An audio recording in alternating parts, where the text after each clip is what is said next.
Gusto verlos una vez más a través de este medio. Les habla el hermano Isaías Rodríguez Arispe, maestro de la clase de homilética en el Seminario Bautista Misionero Mexicano de la ciudad de Monterrey, Nuevo León.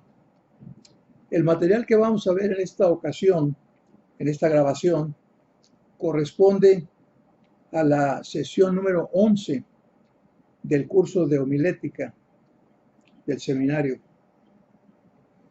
Esta sesión, por supuesto, como todas las demás, será de lo más provechoso si usted ya tuvo oportunidad de leer el material del que vamos a hablar.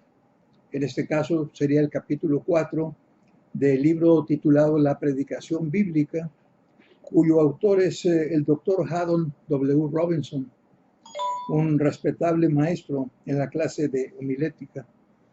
En la página de nuestra iglesia o de nuestro seminario, Iglesia Bautista Berea en Monterrey, AR, puede usted accesar la página y puede encontrar el texto de ese material. En caso de que no lo encontrara, puede dirigirse a nosotros con todo gusto y con todo gusto le proporcionaremos la copia de ese material. Muy bien, vamos a entrar en materia. Para ubicarnos, estamos hablando acerca del sermón expositivo. Y para ese momento ya hemos considerado la definición y cada una de las partes de esa definición. No voy a tomar tiempo ahorita para repetirla, pero cada uno de los alumnos regulares de esta materia necesitan saberla de memoria. No solamente vimos la definición y cada una de sus partes, sino que también el autor nos destacó la importancia de que tengamos a la hora de predicar una idea central, que sepamos exactamente de qué vamos a predicar, que no andemos divagando, que no andemos con incertidumbres, sino que tengamos bien clara la idea que vamos a desarrollar, la idea central. Y cuando veíamos ese concepto, pues el autor nos especificó que la idea en un momento dado tiene dos elementos, uno que es el sujeto y otro que es el complemento, y ambos deben generarse del pasaje que estamos manejando. Es decir, al escoger el pasaje tenemos que ver que tenga un tema y que diga algo acerca de ese tema. Entonces, el sujeto sería de qué está hablando el pasaje. Y el complemento sería qué dice acerca de lo que está hablando, qué dice acerca del sujeto. Si estuviéramos hablando del amor cristiano, bueno, ¿qué es lo que dice acerca del amor cristiano? Y así por el estilo, de manera que es muy importante que tengamos este concepto en mente. Y también vimos ya que cuando combinamos los dos elementos, o sea, el sujeto y el complemento, eso nos da entonces la materia básica, la materia fundamental para poder ir a la idea del pasaje, lo que se llama la idea exegética. ¿Qué dice el pasaje? ¿Qué es lo que dice el pasaje?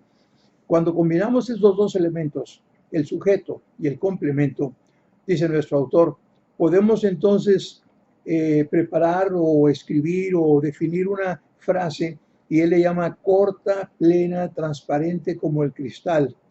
Y entonces dice, en ese momento tenemos la idea exegética. La idea exegética simplemente responde a la pregunta de qué habla el pasaje y qué dice acerca del tema del que habla. Pero son conceptos muy importantes, son básicos, son fundamentales. Vuelvo atrás entonces un minuto para recordarles que en esta clase estamos considerando un método o un modelo particular. Yo reconozco que hay muchos autores y muchos expositores, muchos maestros, buenos maestros, todos ellos de la clase de homilética. Y algunos tal vez se apoyan en un modelo, otros en otro. El modelo que nosotros hemos seleccionado para compartir aquí en nuestras clases es el modelo, como dije, del libro del Dr. Robinson. Y en ese modelo él habla de 10 etapas. 10 etapas que tienen que transcurrir más o menos en secuencia. Ya claro, con la experiencia uno a veces se brinca una etapa o algo, pero las etapas tienen que estar ahí. Y esas 10 etapas van dándole a uno el camino. Hagan de cuenta que son señalamientos en el camino para llegar a un objetivo. El objetivo es un sermón expositivo bien desarrollado. Nos falta mucho terreno por cubrir. Hasta ahorita apenas hemos visto las primeras 3 etapas. La primera de ellas, dice el autor, seleccione el pasaje del que va a predicar. Obviamente la Biblia está llena de párrafos, de temas, de capítulos, de historias, de sermones, qué sé yo, salmos, proverbios, historias, hay de todo. Pero, ¿de qué vamos a predicar? Ese es uno de los problemas que más aquejan a los predicadores. ¿De qué vamos a predicar? ¿De qué voy a predicar el próximo domingo y el otro y el otro? El autor Robinson nos habla acerca de que algunos predicadores logran disciplinarse a tal manera de preparar todo un año de programa de predicación. Por supuesto, hay que hacer algunas excepciones debido a ocasiones especiales o momentos inesperados o qué sé yo. Pero no es una mala idea si uno es lo bastante organizado para prepararlos. Pero cuando no tenemos esa idea, cuando no tenemos esa costumbre de preparar un mes o 6 meses o los 12 meses de lo que queremos hacer, entonces sí nos encontramos con ese problema de que me toca predicar el próximo domingo y ¿qué voy a predicar? En algunas iglesias, cuando hay varios que toman el púlpito, pues ahí se van turnando, ¿verdad? Y los temas cada quien los va seleccionando conforme a lo que le dice el Espíritu Santo en un momento dado. Pero cuando está una persona sola y tiene culto el domingo y tiene culto el domingo por la noche y tiene culto el miércoles, no es tan fácil entonces mantenerse al día con los temas de la predicación. Así que el autor nos dice, primero que nada, seleccione el pasaje el que va a predicar. Y eso viene porque pues uno trae alguna idea, a veces se le queda en su lectura devocional o de estudio, se le queda una idea y dice, me gustaría predicar esto a mi congregación. Muy bien, es una cuestión totalmente libre. La segunda etapa dice, estudie el pasaje y haga sus anotaciones. Es decir, él recomienda que cuando uno empieza a estudiar un pasaje, tome nota, de preferencia por ahí en alguna libreta, en papel de desecho, papel, hojas reciclables o qué sé yo. Lo más recomendable sería una libreta en la cual uno pudiera conservar todas sus notas, porque hay veces que se hacen notas muy importantes que le cuestan a uno mucho tiempo encontrar datos biográficos, datos históricos, datos gramaticales, de todo tipo. Y al estarlo registrando ahí, uno puede irlos seccionando y separando, ¿verdad? Y al recordar, uno puede ir a todas sus notas anteriores. Si lo hacen en papeles sueltos, pues es mucho más difícil conservarlos. Normalmente cuando uno termina el mensaje ya, junta todas sus notitas y se deshace de ellas. Y luego anda uno pensando, yo me acuerdo que esta palabra o yo me acuerdo que este dato, más que dónde lo dejé. Así que el autor dice, estudie el pasaje y haga sus anotaciones. Y luego, la tercera etapa dice, al estudiar el pasaje, fíjese, esto es muy importante. Bueno, todas son importantes, pero esta ya empieza a ponerse un poquito más requisitosa. Al estudiar el pasaje, el texto bíblico, sean 2, 3, 4, 5 versículos, 6, 7, los que sean, relacione las partes de ese pasaje unas con otras a fin de determinar cuál es la idea exegética y cuál es su desarrollo. Ahora, uno puede memorizar la etapa, la definición de la etapa. Al estudiar el pasaje, relaciona las partes unas con otras. El problema está en que luego de repente empieza uno a preguntarse, cuando está uno empezando apenas, ¿a qué se refiere con partes? ¿Versículos? ¿Ideas? ¿Sugerencias? ¿Recomendaciones? ¿Citas del Antiguo Testamento? ¿Cuáles son las partes? Bueno, hay que ir entonces haciendo una especie de disección del pasaje separando las frases, poniéndolas por ahí. Haga de cuenta que está haciendo una especie de fichero, ¿verdad? Y puede poner su pasaje, y si son 3 o 4 versículos, puede poner, lo redacta, lo vuelve a escribir y pone una frase completa y la pone por acá y luego está por acá y la otra por acá. Y cuando ya tiene unas 10 papelitos, unas 10 fichas, entonces ya puede ponerse a ver, esta frase es una frase principal, o esta es una frase derivada, esta es una frase de apoyo, esta corresponde acá o esta corresponde allá. Algo así como lo que vimos ah, en el diagramado mecánico de un pasaje al final del capítulo 2, tal vez usted lo recuerde, para que ahí uno pueda detectar qué frases son iguales, complementarias, pueden ir en el mismo estatus, o qué frase es importante, o cuál es la frase de frases en todo el pasaje y la cual va a estar gobernando lo demás. El hecho es que tenemos que ir relacionando unas frases unas con otras, porque eso es lo que nos da la idea. Y no solamente nos da la idea de lo que habla el pasaje, de lo que dice acerca del pasaje, sino que nos dice más o menos por dónde podemos irnos para desarrollar el pasaje. Ahora, no hay que apresurarse, no hay que eh, apresurarse demasiado y pensar que ya en ese momento ya se me abrió la mente y ya puedo yo saber exactamente lo que el pasaje está diciendo. No, todavía le falta mucho. La tentación puede ser, ya saqué más o menos un bosquejo, con esto me defiendo. Bueno, si se trata de defenderse, está bien, ¿verdad? Eh, Voy a suponer que sus oyentes lo atacan y con eso usted se puede defender. Pero usted no quiere nomás defenderse, usted quiere exponer, usted quiere explicar, y usted quiere que cuando la persona que está sentada en la banca termine de escuchar, no tenga preguntas que responder, si es posible. No va a ser que se quede con más preguntas de las que traía antes. De modo que hasta ahí hemos llegado ya en nuestro estudio. Hoy vamos a entrar en la etapa número 4. Pero antes de entrar a la etapa en sí, quisiera que hiciéramos un pequeño recordatorio de, de lo que, o una pequeña exploración de lo que dice el capítulo 4.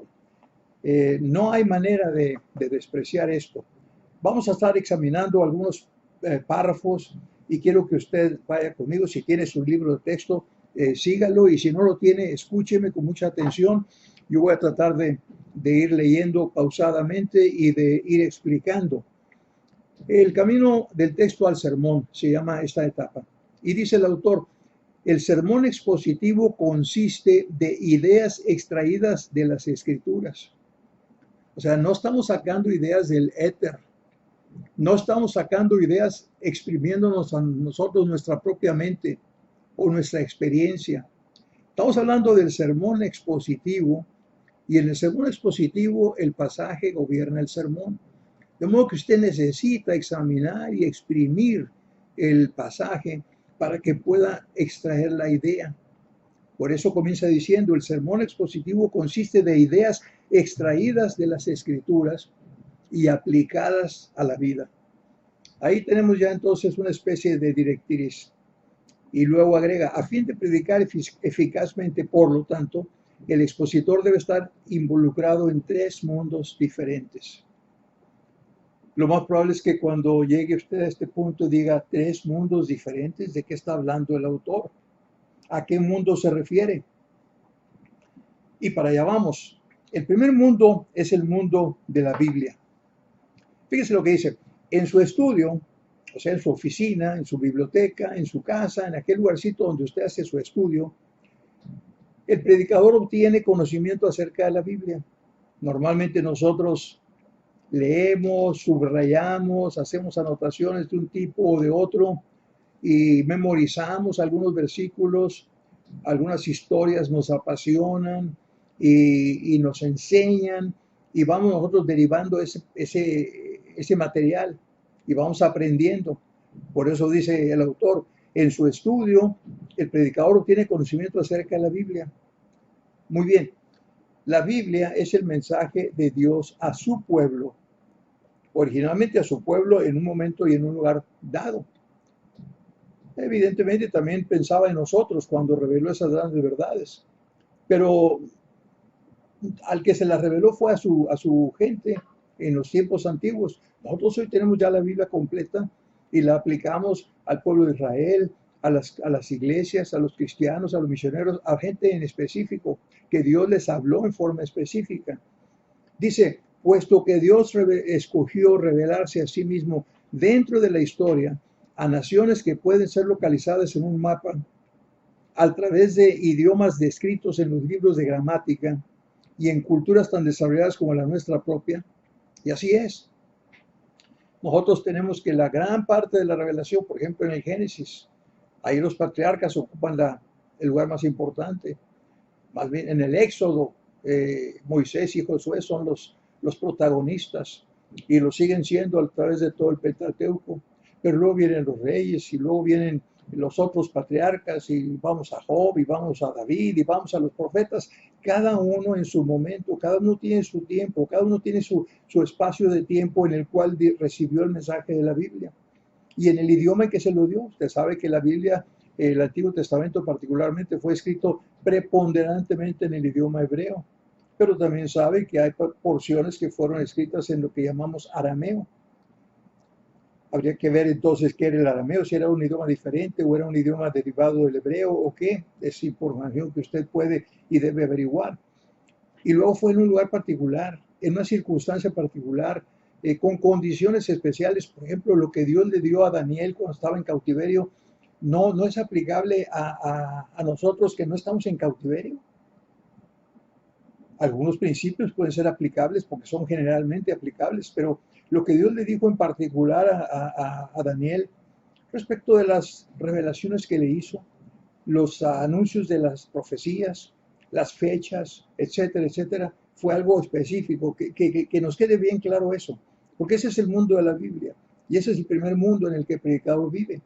Por eso concluye el autor diciendo, el intérprete debe entender lo que la revelación de Dios significó para los hombres y mujeres a quienes originalmente se entregó. Vea usted va a predicarle hoy en día, pleno siglo XXI, a una comunidad de una zona agrícola. Le va a predicar a una comunidad citadina, una ciudad pequeña, una ciudad grande, una ciudad fronteriza, una ciudad costera, una ciudad con una cultura particular. Primero que nada, usted necesita saber cuál es el mensaje de la Biblia, el mensaje específico que en aquel tiempo Moisés, Abraham, Josué, David, Isaías, cualquiera de sus profetas entendió. Ese fue el mensaje para él. Y nosotros tenemos que entenderlo perfectamente bien. Primer mundo. Pero dicen, el expositor, o sea, usted, que está preparándose para predicar en forma expositiva, debe también estar consciente de los torbellinos que se levantan en sus propios tiempos, pues cada generación desarrolla su propia historia y cultura y habla su propio idioma. ¿Y no es cierto eso? Aquí estoy yo con casi 80 años y piquito de edad y yo puedo recordar muchas cosas que usted ni siquiera vivió. Y a mí me sorprenden cosas de la tecnología hoy en día que a usted le parecen cosas de todos los días, la cosa más normal del mundo. Ese es el mundo que usted vive. Y cada generación tiene su cultura general o su cultura especial, su historia, su idioma, no se diga. El idioma nuestro, el castellano, el mexicano, el español, llamémosle, es un idioma muy rico, muy rico. Y hay veces que leemos autores de otras latitudes o de otras épocas y tenemos que usar un diccionario para saber de qué se trata. En días pasados estábamos preparando un material para nuestro campamento familiar y habíamos decidido estudiar, comentar, absorber las cartas de un diablo a su sobrino, del autor C.S. Lewis, un autor inglés de principios del siglo pasado, un autor con una cultura particularísima.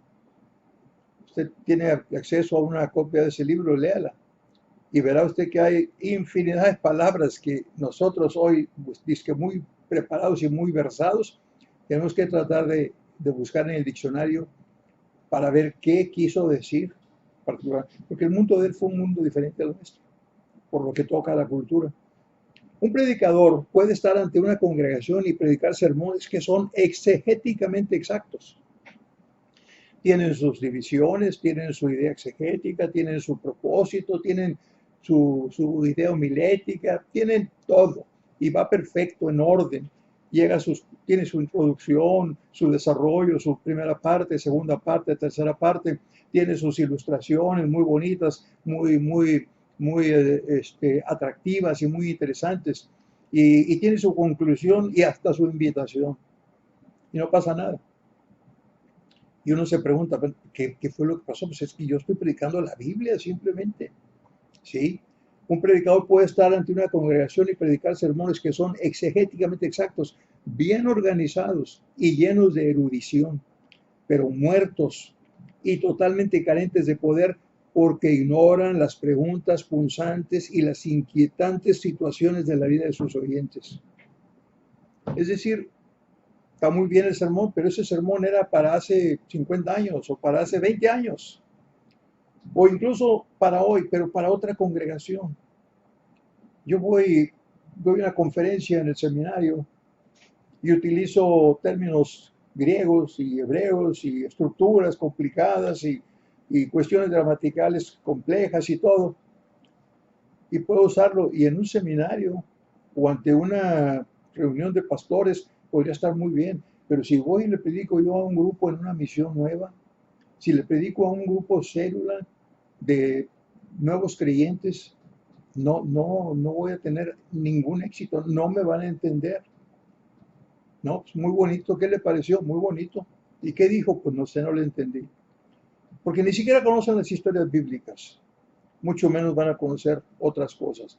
Tenemos que adecuarnos entonces. Y él dice, el autor, tales sermones predicados con voz muy profesional, ¿verdad? A veces eso no depende de nosotros, la voz pues es un don de Dios realmente, pero por más que uno quisiera tener una voz como la de fulano de tal, tenemos la voz que tenemos y algunos la tenemos ya muy castigada.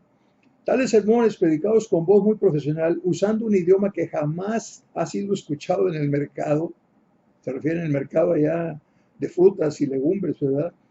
Maneja grandes conceptos bíblicos, pero la audiencia siente que Dios perteneció al pasado y solamente a algún país muy, muy lejano. No lo entendí. No supe que se oyó muy bonito. Oí algunas palabras que no había oído. Todas las frases estaban métricamente balanceadas.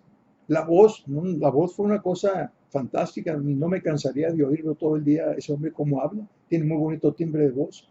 Sí, pero ¿qué dijo? Ah, pues no sé. ¿Por qué? Porque el pastor no se preocupó de decirle algo a esa persona.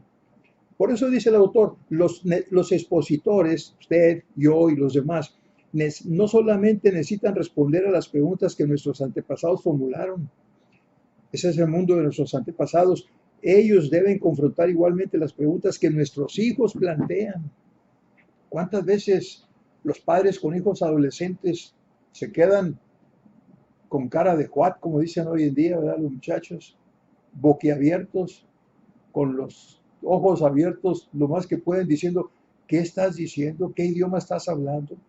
¿De qué concepto estás manejando? ¿A qué te estás refiriendo? No tengo la menor idea, no te entiendo, hijo. No te entiendo, hijo. Y los hijos a veces abusan de uno en esas condiciones, ¿verdad? Por eso el autor dice, aquellos que tratan de hablar con eficacia en el nombre de Dios, y ese es usted y soy yo, deben primero luchar con las preguntas de su época y luego dar respuesta a esas preguntas desde el punto de vista de la verdad eterna de Dios. La pregunta es esta: ¿qué problemas o qué cuestiones fundamentales está manejando la congregación a la que yo le predico el día de hoy, en estos días, en los días de esta semana pasada, o lo que nos espera en las próximas semanas, lo que va a venir? ¿Qué es lo que nos confronta? Eso es lo que a la gente le pregunta. A la gente no le interesa tanto que los amorreos o los eteos o los jebuseos hicieron y fueron. No, no, no, no. Usted puede darle toda la información de ellos, toda la descendencia, todo, su ubicación, su estructura, su gobierno, todo, no les interesa, no es pertinente, no es actual. Así que el predicador debe vivir en tres mundos. Primero su mundo particular, el primero el mundo de la Biblia, el mundo de la Biblia. Luego su mundo actual. Usted pertenece a una comunidad, pertenece a una familia de esa comunidad, su iglesia son todos ciudadanos de la misma comunidad, más o menos todos de clase media baja, clase alta. Raras veces hay una mezcla muy compleja de los diversos estratos sociales, pero cuando las hay que estar consciente de ello también. Y hay que procurar hablar para que nos entienda la persona más sencilla y más simple de la congregación y no dirigirnos al más preparado, al que tiene un grado de doctor o que tiene una maestría o que tiene mucha experiencia o que es toda una personalidad. Hay que dirigirnos al nivel del más bajo para que nos entienda, porque si el más bajo nos entiende, nos entenderán los demás. Pero hay un tercer mundo en el que el predicador también pertenece. Dice, una tercera esfera en la cual un predicador debe participar es la de su mundo particular. Su mundo particular. No se refiere a él, se refiere a su iglesia. Dice, una iglesia tiene una dirección específica y un código postal en alguna ciudad y estado. Las profundas cuestiones de la Biblia y las cuestiones éticas y filosóficas de nuestro día asumen contornos diferentes en las áreas rurales, en las comunidades de clase media o en los barrios bajos de las ciudades sobrepobladas. Casualmente ahorita, último día de marzo del año 2020, a nivel mundial hemos estado experimentando desde hace ya 3 meses, poco más de 3 meses, una crisis de salud. Y bueno, ese es un tema mundial, sí, pero ¿sabe qué? Se está experimentando diferente aquí en nuestra ciudad de Monterrey que en la Ciudad de México, o que en la ciudad de Nueva York, o que en la ciudad de Barcelona, o que en la zona de Lombardía en Italia, o en Alemania misma, o en China, donde se originó este germen, este virus. Son diferentes épocas.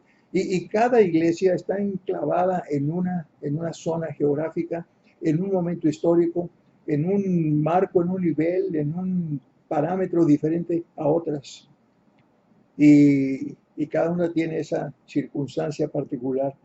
Su iglesia, que usted pastorea, es diferente a la mía, a la que yo pastoreo. Dicen, ¿en qué es diferente? Tenemos la misma doctrina, sí, pero desde el punto de vista que tenemos congregantes de diversos niveles, de diferentes extracciones, con diferentes niveles de experiencia, de capacidad, de preparación, etcétera, son diferentes.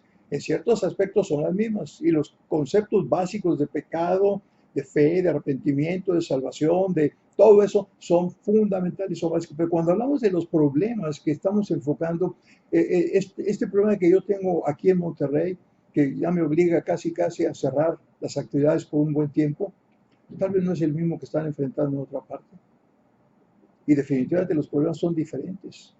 Entonces, esas cuestiones todas son para ubicarse y para dirigirse uno a ellas en forma particular. Porque en última instancia, el expositor no se dirige a toda la humanidad. Él se dirige a un grupo específico de personas a quienes conoce por nombre. La mayor parte de los pastores conocen a sus congregaciones, saben de qué familia vienen, saben cuánto tiempo tienen en la congregación, saben qué problemas están viviendo, saben qué problemas han vivido, se imaginan algunos que van a venir a futuro. Es una congregación que él conoce, pero tal vez la de aquí a 2, 3 kilómetros de distancia no la conoce. A veces cuando nos invitan a predicar a otra iglesia, pues yo al menos tiendo a preguntar de qué tema quieres que hable.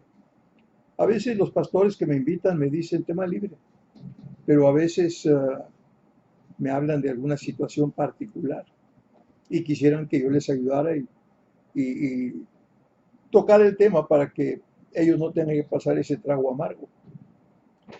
Y ahí es donde uno se encuentra con problemas, porque no conoce bien a la congregación y el mensaje entonces es difícil adecuarlo. Dice nuestro autor, el don de pastor y maestro implica que las dos funciones, pastor y maestro, deben ser unidas, pues de lo contrario emergerá una exposición irrelevante que producirá una imagen negativa de Dios. Así lo expresó un confundido asistente regular a los servicios de la iglesia, quien dijo, el problema es que Dios es como el ministro, no lo vemos durante la semana y el domingo no le entendemos. Si esa es la impresión que sus congregantes tienen de Dios, estamos en problemas. Va a tener que hacer usted un esfuerzo inaudito por acercarse a su congregación, conocerla, penetrar en sus pensamientos, problemas, formas, soluciones, limitantes, etcétera, etcétera, etcétera. Tiene que conocerlos. Dice un autor que él cita, dice, la predicación es básicamente una parte del cuidado de las almas. Y el cuidado de las almas requiere de un completo conocimiento de la congregación. Y concluye ese párrafo diciendo, un pastor capaz conoce a su rebaño. Si usted le preguntara yo de su congregación ahorita y le dijera yo, ¿qué problemas tienen en particular? ¿Cómo se conforma la congregación suya? ¿Cuántos varones, cuántas mujeres? ¿Qué grado de estudios tienen? ¿Cuáles serían sus experiencias? Etcétera, etcétera, etcétera. Y usted me dijera, francamente no sé. La única razón por la que yo se la aceptaría como válida esa respuesta es porque acaba de llegar, lo acaban de llamar ahorita como pastor. Pero si usted tiene ya ahí algunos meses o algunos años, usted no respondería con un no sé, estoy seguro. Me podría dar respuestas específicas. Bueno, todo eso se combina entonces. Todo eso se combina. El mundo de la Biblia, en la época actual y el mundo particular de la iglesia, todo eso se combina para adecuar nuestro mensaje, o más bien el mensaje bíblico, en una presentación lógica y comprensible a nuestra congregación. El autor nos continúa diciendo, durante las etapas que siguen, acuérdense que llevamos 3 y nos faltan 7 todavía, durante las etapas que siguen, el predicador va a intentar unir al mundo antiguo, al mundo presente y a su propio mundo, los 3 mundos en los que él vive, todos integrados en el desarrollo de su sermón. Suena muy romántico, pero no parece muy fácil, ¿verdad? ¿Cómo le hago? Bueno, de eso se trata este modelo. Por eso vamos parte por parte. Y yo no esperaría que usted ya estuviera en este momento dispuesto y listo y preparado para presentarme un sermón expositivo y toda la cosa, porque si no lo conoce, pues no le puedo pedir que lo tenga. Por eso estamos aquí tratando de discutirlo y de compartirlo. Cuando el predicador junta estos 3 mundos en el desarrollo de su sermón para presentarlo, dice, al hacer esto el expositor no hace a la Biblia relevante cual si estuviera sacando una ilustración adecuada de una historia antigua. Los hombres modernos que predican la palabra están bajo el Señor exactamente en la misma posición que guardaban sus contrapartes en los tiempos bíblicos y escuchan la voz de Dios que les habla ahora. Da una ilustración muy interesante aquí el autor, dice, él cita esta frase, Jehová nuestro Dios hizo un pacto con nosotros en Horeb. Y aclara, esta afirmación viene de un pueblo a quien se dio el decálogo por segunda ocasión, décadas después de que la ley había sido originalmente dada. Usted sabe perfectamente bien que la ley fue dada ¿a quién? En efecto, a Moisés. ¿Y dónde fue dada? Pues allá en el monte Sinaí. ¿Y cuándo fue dada? Pues acababan de cruzar allá saliendo de Egipto, no había pasado mucho tiempo. Y sin embargo, esta frase dice, viene de un pueblo a quien se le dio el decálogo por segunda ocasión décadas después, varios años después. No obstante, ellos declararon a través de Moisés, Jehová nuestro Dios hizo pacto con nosotros en Horeb. No con nuestros padres hizo Jehová este pacto, sino con nosotros, todos los que estamos aquí hoy vivos. Y este pasaje viene de Deuteronomio. Claro, Deuteronomio es una reenunciación de la ley. Y es el mismo Moisés el que está diciéndolo. Y es el mismo Moisés que recibió la ley allá en el monte donde Dios se la dio. Es el mismo. ¿Cuánto tiempo anduvo con el pueblo en el desierto? 40 años. ¿Qué pasó con todos los que salieron con él de Egipto? Los mayores de 20 años quedaron en el desierto. Solo los menores. Por eso dice, con nosotros todos los que estamos aquí hoy vivos. Vivos. Usted conoce la historia, estoy seguro, y usted puede entender, y toda esa frase está enmarcada en un lapso histórico muy interesante, pero pasaron no menos de 30, cerca de 40 años entre una declaración y la otra, y es la misma. ¿Y qué nos dice eso? Dice el autor, la comunidad de la fe, bien, o sea, nosotros, una iglesia, viendo en forma retrospectiva a un evento que había ocurrido en un tiempo lejano y un lugar diferente, vivió aquella historia como si fuera una realidad presente. La palabra de Dios hablada en el Sinaí continuaba hablando a esa nueva generación y no solamente lo relacionaba con Dios, sino que también les detallaba lo que Dios esperaba de ellos en su relación con nosotros, en relación unos con otros. Yo me pregunto en este momento, ¿nos sigue hablando Dios a nosotros? Cuando usted abre la Biblia, siente que Dios le está hablando a usted. Ya lo creo que sí. Si usted es un creyente, fiel, confiable, cree en el Señor, etcétera. Y, y cuando usted lea la Biblia, en algunos pasajes en particular, siente que Dios le está diciendo con claridad, esto es lo que yo espero de ti, entonces se está dando ahí la comunicación. Y eso mismo debe sentir la persona a la que usted le habla. Así que de eso se trata en la predicación expositiva. Dice el autor, exponer las escrituras de modo tal que el Dios contemporáneo nos confronte justamente donde vivimos, exige que el predicador conozca a su audiencia también como su Biblia. La mejor manera de adecuar el mensaje a la gente es que uno conozca la Biblia y conozca a la gente. Y de esa manera va a podérselo aclarar. Pero, agrega, esto implica asimismo que algunas preguntas difíciles deben plantearse y responderse a fin de descubrir cómo la idea exegética y su bosquejo pueden expandirse hasta formar un sermón. Así que nos hemos quedado, ¿se acuerda que hicimos un ejercicio, verdad? Hace unas semanas atrás. Yo les dije que no quería hablar de este modelo en un vacío, sino que quería yo hablar de este modelo, pero que quería yo relacionarlo con alguna experiencia viva. Y les dije, ¿por qué no tomamos un pasaje para que lo empecemos a desarrollar aplicando cada etapa de este modelo? Y así al final del semestre o al final del otro semestre, que continuaremos todavía estudiando este tema, estaremos nosotros viendo cómo se aplican las etapas, viendo cómo se aplican los conceptos y viendo cómo vamos desarrollando esa idea exegética. Así que aquí es donde entramos a la cuarta etapa de nuestro modelo. ¿Listo? Vamos a ella. Acuérdense primero. Seleccione el pasaje del que va a predicar. Estudie el pasaje y haga sus anotaciones. Al estudiar el pasaje y hacer sus anotaciones, relacione las partes unas con otras a fin de determinar cuál es la idea exegética y cuál es su desarrollo. Apenas hemos comenzado en estas etapas. La cuarta etapa, someta la idea exegética a 3 preguntas para su desarrollo. Vamos a ver.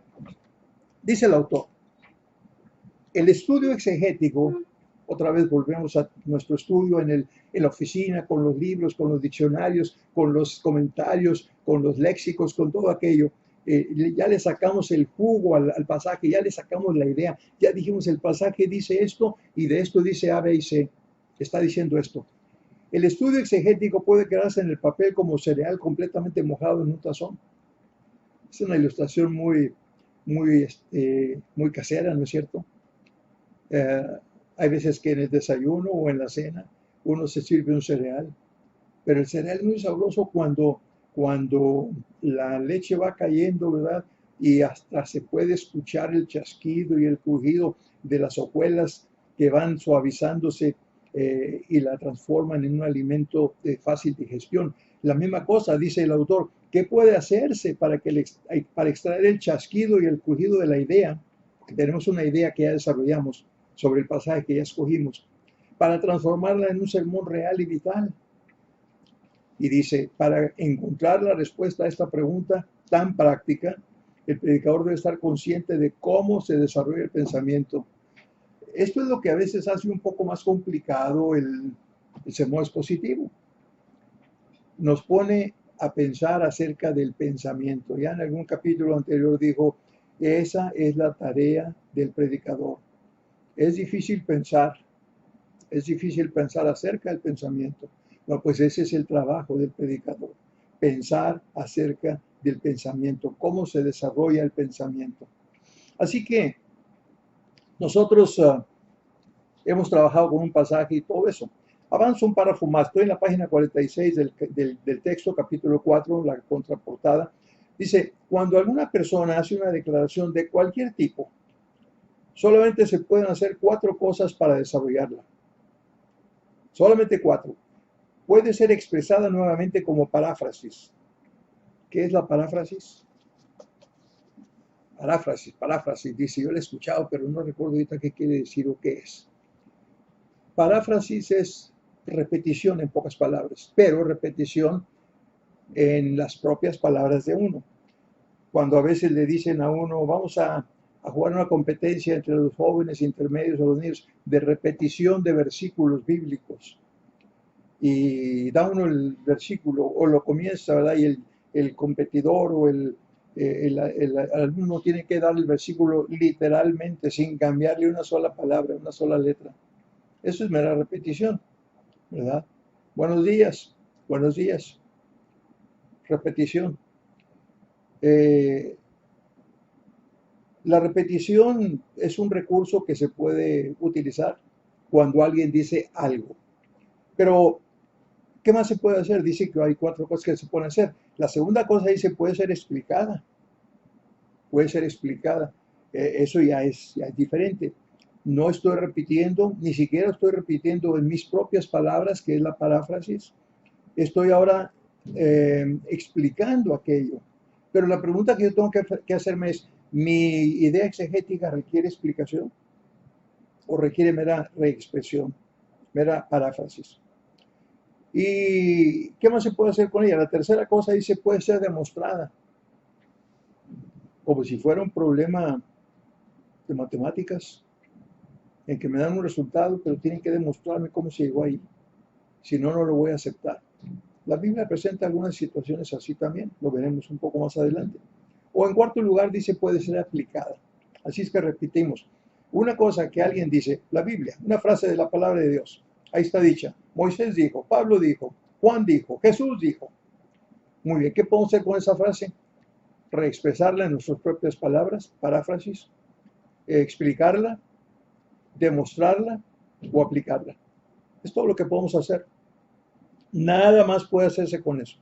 Así que cuando estamos entonces trabajando en el desarrollo de la idea exegética, lo que tenemos que hacer es preguntarnos cuál de estos recursos me va a servir para desarrollar mi idea. Porque yo tengo que desarrollarla. Tengo ahorita apenas definida la idea exegética, pero no tengo más.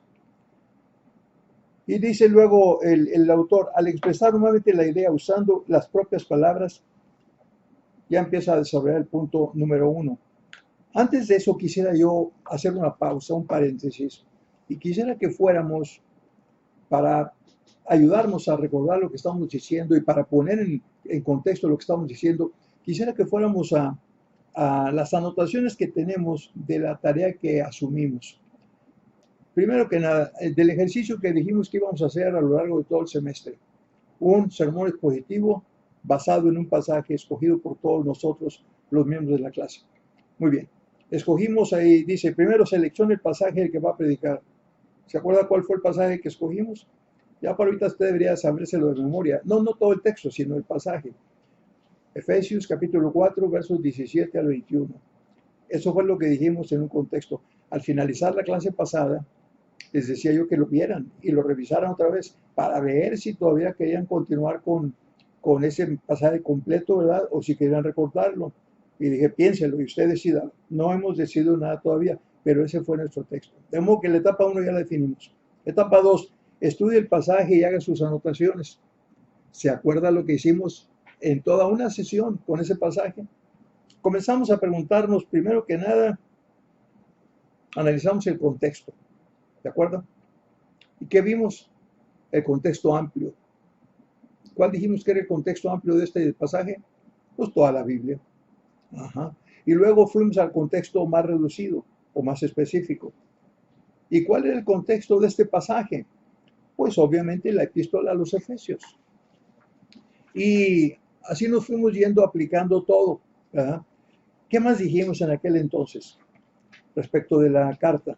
Porque esas dos cosas nos ayudan, pero todavía no es mucho. En aquel entonces, hablando del concepto, del contexto específico, fíjese lo que vimos.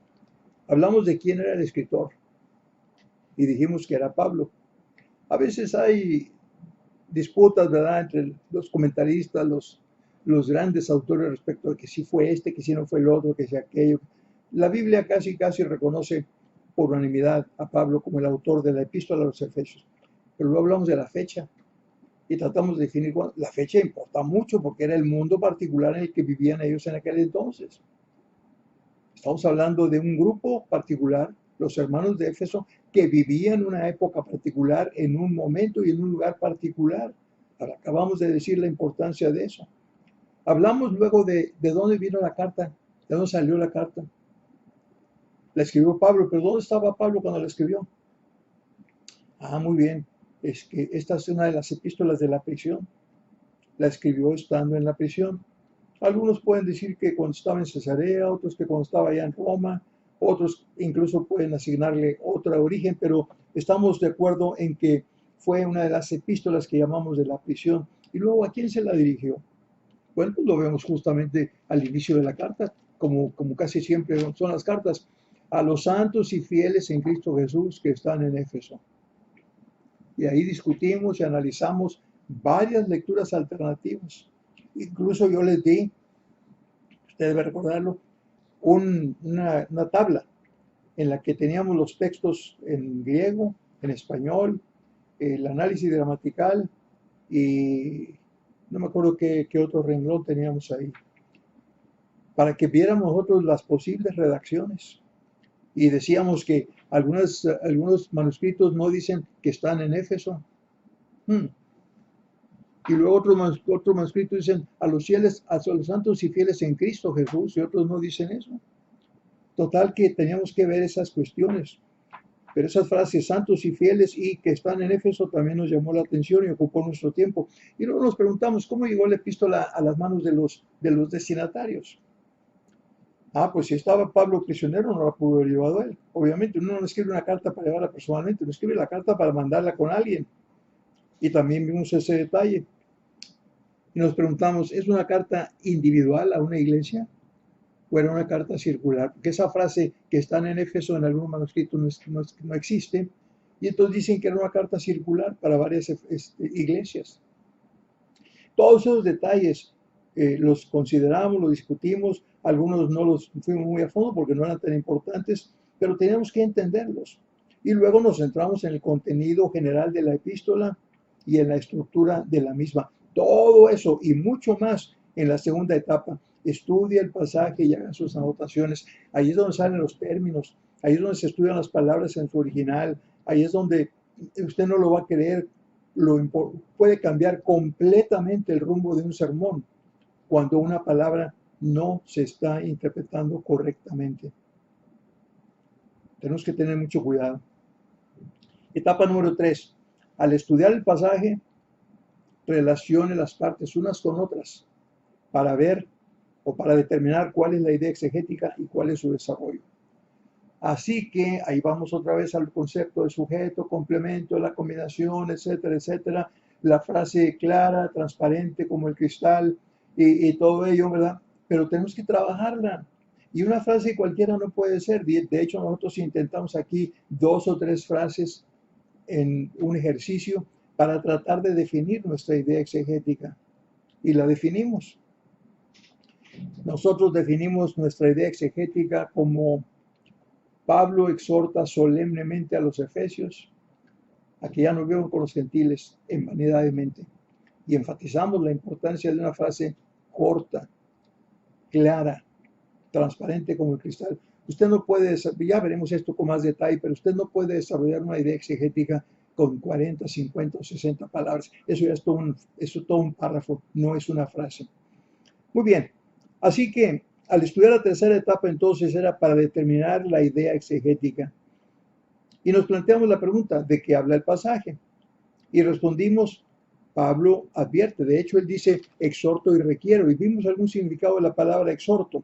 Vimos que venía de una palabra griega muy interesante ahí, ¿verdad? Yo testifico, doy testimonio, pero lo tradujimos a Pablo advierte a los efesios a no andar como los gentiles.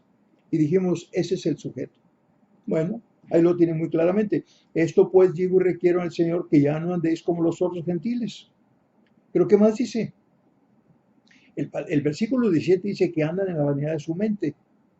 Y ahí termina la frase propiamente, aunque luego hay un desarrollo mayor. Así que dijimos, bueno, si la primera es el sujeto, ¿cuál es el complemento? Y dijimos que el complemento de nuestra frase exegética era para persuadirlos de que ya no anden como los gentiles, describe lo negativo de ese camino ampliamente. Si usted nota, yo he cambiado un poco la redacción del complemento ahora. Mi complemento antes era para persuadirlos, describe ese camino ampliamente. Y luego en un segundo intento le agregué en términos muy negativos. Y ahora en un tercer intento tengo para persuadirlos, describe lo negativo de ese camino ampliamente. Hay que uno hacer intentos e intentos e intentos hasta que la frase quede lo mejor posible. No estoy diciendo que sea lo máximo todavía, podemos pulirla un poco más todavía. Y luego al combinar el sujeto y complemento de una oración dijimos, ahí tenemos ya entonces nuestra idea exegética. ¿Entendido? Ahora vamos a la cuarta etapa. Les decía yo, apenas estamos comenzando a desarrollar esta etapa, pero quise dar un recorrido de todo el antecedente en beneficio de todos ustedes. Al entrar la cuarta etapa, el autor nos pide, someta la idea exegética a 3 preguntas para su desarrollo. Ya no es nada más defina la idea exegética. Ahora ya tiene la idea exegética. ¿Qué va a hacer con ella? Someta la idea exegética a 3 preguntas para su desarrollo. Ya vimos entonces ahorita que cuando hay una frase, solamente pueden hacerse 4 cosas con ella. Repitiendo, ¿qué dijimos que eran? Número 1, la reexpresión en mis propias palabras o paráfrasis. Número 2, la explicación. Número 3, la demostración. Y número 4, la aplicación. Muy bien. La primera, repetición o paráfrasis. Dice, vamos a apoyarnos en el autor que hace un tratamiento muy breve de esto. Ahí dice, al expresar nuevamente la idea, o sea, al repetirla, usando las propias palabras, o sea, al parafrasearla, lo que se busca es aclarar la idea o dejarla bien grabada en la mente de los oyentes. Es cuando uno dice, en otras palabras, lo que el autor está diciendo esa es la paráfrasis. Esta estrategia de repetición, dice, ocupa un lugar muy significativo en el paralelismo de la poesía hebrea. Da un ejemplo de lo que es la repetición. Leo, a Jehová cantaré en mi vida, a mi Dios cantaré salmos mientras viva. Salmo 104, 33. Esa es una frase. Y agrega el autor, el apóstol Pablo, enojado por los falsos maestros que sustituyen el evangelismo con el legalismo, usa la repetición para enfatizar su condenación para con ellos al escribir, mas si aún nosotros o un ángel del cielo os anunciare otro evangelio diferente del que os hemos anunciado, sea anatema. Fíjense bien. Y luego, punto y seguido, como antes hemos dicho, también ahora lo repito, paráfrasis, repetición. Si alguno os predica diferente evangelio del que habéis recibido, sea anatema. Este es el segundo ejemplo que nos da del uso de esta estrategia para desarrollar una idea exegética. Vamos a decir que estoy tratando de enfatizar yo un principio tan importante como el de Pablo. Y es capital que lo entienda la congregación. Estamos cometiendo errores muy costosos. Y todo eso es por ignorancia de la palabra de Dios. ¿Qué le diré? Por ejemplo, estamos teniendo problemas familiares entre las parejas. Estamos experimentando una tasa de abandono de los padres a las esposas, a los hijos, descuido, maltrato, quejas, separación, etcétera, etcétera. Y ya cuando hay 2 o 3 casos en una iglesia de regular tamaño, son demasiados. ¿Qué está pasando? ¿Qué está pasando? ¿Qué pasaje se le ocurre que podría usted tratar de desarrollar para un mensaje así? Yo digo, el mejor quizás podría ser el de Efesios capítulo 5, ¿no? Maridos, amad a vuestras mujeres, como Cristo amó a la iglesia. Y yo enfatizaría fuerte eso. Y probablemente lo repetiría y lo parafrasearía. Tal vez preguntaría, pero ¿cómo se ama el esposo? ¿Cómo ama el esposo a la esposa? ¿Qué es lo que la esposa entiende como amor de parte del esposo? Y estaría machacando la idea, amad a vuestras mujeres, amad a vuestras mujeres. Y también le cargaría un poco la mano a las mujeres, ¿verdad? Y vosotras, mujeres, respetad a vuestros maridos. Yo he encontrado en mi experiencia que una gran cantidad de los problemas matrimoniales se deben a la violación a estos dos principios. El hombre no ha aprendido a amar a su esposa, a pesar de los años de casado que tenga. Yo voy para 50 años y todavía estoy aprendiendo lecciones sobre ese tema. Y la mujer no ha aprendido a respetar a su marido, menos en estas épocas. Y no digo que respetar sea agachar la vista y no levantar la voz y esconderse cuando el marido llega, no, ese es temerle, no.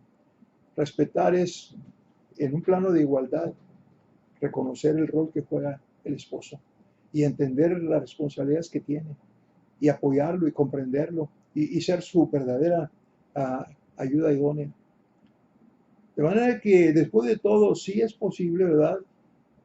Para predicar, tal vez ese no sería un sermón expositivo, sería más bien un sermón temático, ¿verdad? O textual, pero la repetición sí se puede utilizar en algunas ocasiones y aquí está la prueba. Hay una tercera ejemplo, dice, Jeremías enfatiza su anuncio de juicio contra Babilonia, repitiendo el mismo pensamiento en al menos 6 ocasiones.